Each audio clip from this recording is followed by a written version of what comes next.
All right, back here on the desk with our guys. Let's talk about the main takeaway from this game. And I think it was really that the running games couldn't get going. What do you think, Ran? No, the running games got going. You look at what Miami was able to do. They ran for 169 yards on the ground today. Devon Achane went over 100. I think he had 120 yards, his second straight 100-yard game. And the one thing I noticed that Miami did a really good job was they got in their heavy personnel. They brought in their extra offensive lineman, Daniel Brunskill, and they particularly attacked Washington on the edges, particularly to the right. And so they were able to capture those edges and hit those runs, and it was just explosive all day. Yeah, and I want to give some love to Tua. I mean, we have spent a lot of time tearing him down. I am speaking French. I am saying we, because we all have. This is the one time, Rand Carthon. Listen, Pete Prisco, I know he doesn't love the numbers, 14 for 20, 170 yards, no touchdowns, no interceptions, but the biggest part of that stat line is no interceptions. Tua has started taking care of the football better in the most recent weeks. Again, they've leaned on that run game and Devon Achane, which has paid dividends for this Miami offense. I think it's just important that Tua continues to realize how important it is to take care of the football. The biggest stat that accumulates to wins and losses is the turnover battle. The more he turns the ball over, the more they lose. He's keeping the ball on their offensive side. They're winning games now, so just keep doing what you're doing to him. They played a nice and safe game. I mean, that's what these teams are doing nowadays. As long as your quarterback throws for 150 yards and doesn't turn it over, every coach in the league's happy. That's the way they love it that way. Nobody throws the ball down the field anymore. It's a dink and a dunk and a dink and a dunk. I mean, that's basically what this league has become. Some of the all-time leaders in completion percentage for a season are happening right now. Think about that. Over the course of history, right now, because nobody throws the ball down the field. The Dolphins were Exhibit A, and they got one because they got away with a bunch of mistakes. Coaching malpractice 101 at the end of that game. Coaching malpractice 101, but yes, the passing game struggled a little bit, but to your point, the run game was doing pretty well. And who else is doing pretty well? Let's welcome in now our girl, Hailey Sutton, who is live. Hola, I should say hola, amigos. I should be practicing my Espanol. Oh, well, yeah, well, she has been practicing on Duolingo, so she is quite fluent at this point in Spanish. But Hailey, what can you tell us about just the overall atmosphere in Madrid leading up to this game? Yeah, Katie, the atmosphere here has been electric all week. Of course, I landed on Thursday, and the weather has been really dreary, just kind of cold, really rainy, and it has not stopped fans from being out in droves here. I mean, it was pouring rain in the Plaza Mayor where they celebrated and set up all the Dolphins games and whatnot, and there were people everywhere. Of course, the Commanders represented really well, too. So really just an exciting game for fans here in Madrid. I know a lot of times we don't love the word overtime in the NFL or really in sports in general, but all of the fans here, over 70,000 of them, were excited when this one went to extra time. So really just an appreciation for what the NFL has been able to do, how global it's been able to spread. It's really been good vibes out here. Good vibes out there. We're so excited that you were there to witness all of that, especially as a big soccer fan yourself. I'm sure it was incredible to be in the building. Let's talk about this Dolphins team, Pete. They're not your favorite team, right, in the entire NFL, but they have improved now to 4-7 with this win. 2 back-to-back wins. Are we seeing something different for the Dolphins? You know, it's amazing. Mike McDaniel might actually be saving his job. And there's some talk that they don't want to fire him. And so it'll be interesting to see what happens. But the last 2 weeks, particularly last week, might have really saved his job or given him an opportunity to save his job. Having said all that, at the end of the game, Mike, please, what the heck were you doing? You're on the goal line at the end of the game. They have no timeouts left. You can kick a field goal to take the lead in that game, and maybe they have to go get a field goal with no timeouts to tie you. They're not going to beat you. What's he do? He tries to go for it. Then he calls 2 timeouts and gives them an opportunity to have a chance to win a game-winning field goal when they had none. That was awful, but he might be saving his job, having said all that. Happy.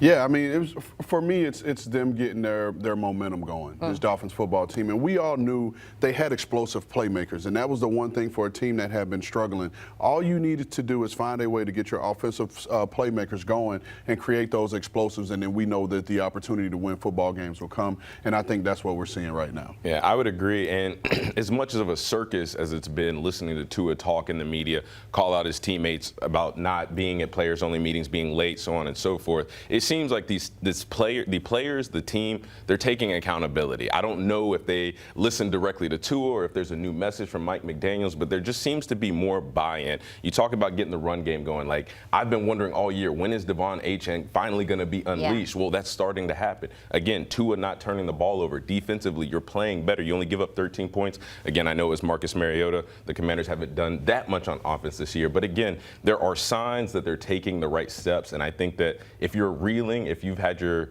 back against the wall, that's just what you want. You want to see steps towards improvement, and that's what they're doing. As a Devon Achane fantasy manager, I have also Right. This has been very good for me. Let's take a look at the Dolphins' next few games on the schedule to see what they are up against here. And here it comes. Right, you got the Saints, the Jets, the Steelers, and the Bengals. Now, Hailey, you went to the press conference for Tua and for Jack Jones.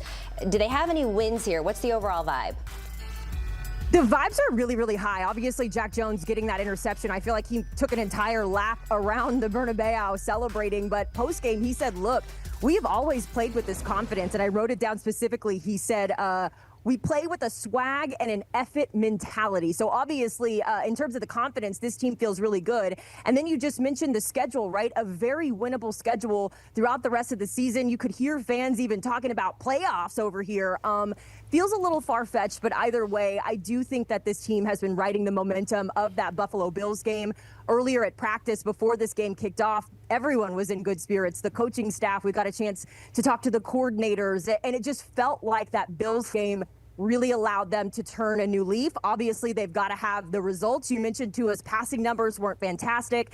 I know Pete has been glowing about Mike McDaniel's coaching in this game, so there's still some things that need to be adjusted going forward. But this team feels really confident right now, and they get a bye week to rest. So things are feeling pretty good right now for the Dolphins. Yeah, no, I definitely agree with Hailey. I think that when you, again, your back has been in the corner all year, and then you beat the Buffalo Bills, who the reigning MVP of the National Football League, one of the best teams year in and year out, what they do offensively, defensively, they got great coaching. That just shows everybody in the locker room the potential that we have. Again, we've seen Tua play at a really high level. We've seen Mike McDaniel be able to coach at a high level, maybe in other places. But again, the message is we've got the guys, we have the formula, we just haven't been playing that way. And then when you knock off one of the best teams in the NFL, that's an eye-opener. A lot of guys in the locker room said, we can do this. Mike McDaniel's probably looked in the mirror and said, we can do this. It's just about finding a way to find consistency and do it more than just once. And now they've done it 2 weeks in a row. I mean, momentum.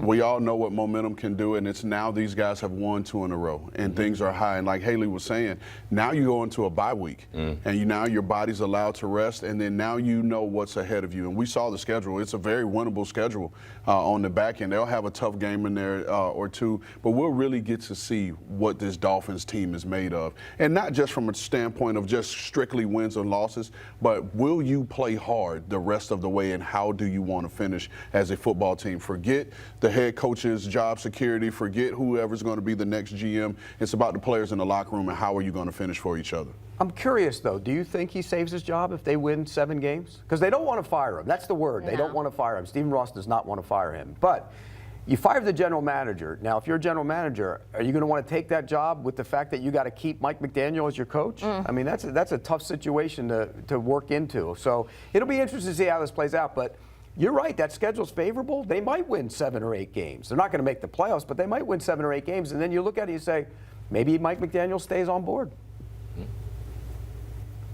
Yeah, Pete, I just wanted to add real quick about that. I know that we've been very critical of Mike McDaniel's coaching this year, but I will say that the players really do enjoy him as a coach. You could see it on the sideline. Even that Jack Jones interception, Mike went over and dapped him up. You hear the way they speak about him, even Tua mentioning as well that Mike is the leader that's going to help them. So I do think while, again, there are some issues, Mike's some